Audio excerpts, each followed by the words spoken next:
This is a video that will go over type 1 and type 2 errors, and also how to select your alpha level based off of those errors. So in this problem, it's claimed that P equals 1% of students have a fender bender in the PCC parking lot at least one time during their college career. Suppose that public safety thinks the actual value has improved. That would mean that less than 1% would be my alternative hypothesis. Now, the type 1 and type 2 error comes into play as follows. Type 1 error, this is where I incorrectly reject the null hypothesis. In other words, there has been no change, but I am claiming that there has been a change. So if I'm rejecting the null hypothesis, I think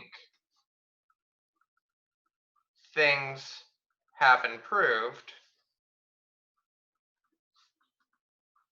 Improved here meaning that accidents would be happening less than 1% of the time.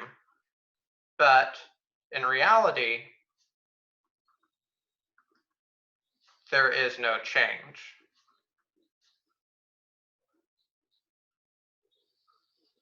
This is not a great thing, and in general, errors are not a good thing to have happen to you.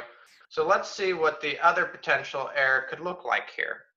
The type 2 error, this is when I incorrectly fail to reject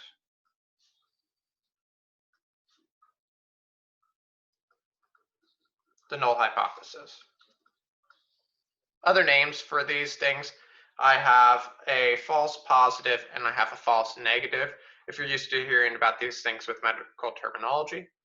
But if I incorrectly fail to reject the null hypothesis, then that means I think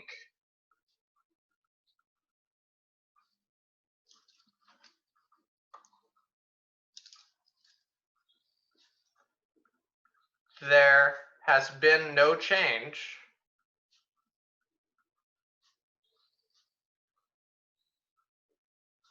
but in reality, things have improved.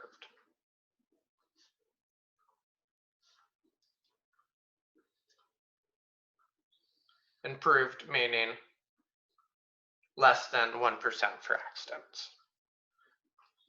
So in a lot of ways, type 1 and type 2 errors are opposites. The way I remember the numbering system is in a type 1 error, kind of the first hypothesis is actually true. There is no change, but we've made an error by saying that there is one. A type 2 error means the second thing is true. Things have improved, but I failed to recognize that improvement. So in a type 1, the first thing is true. There's no change, but I think there has been. Type 2, things have changed, but I don't see the change. If I think a type 1 error is worse,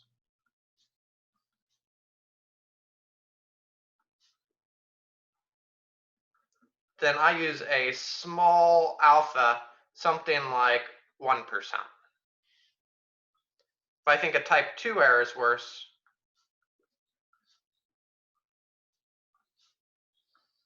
I'm going to use a large alpha. A large alpha is something like 10%. And if both type 1 and type 2 seem equally bad, then the neutral alpha level that tends to get used is an alpha of 5%. So in this problem, suppose that public safety is concerned about saying that things have improved when they haven't actually improved.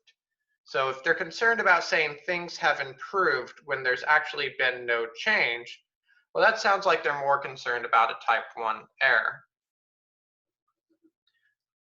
You're claiming safety when there's not safety.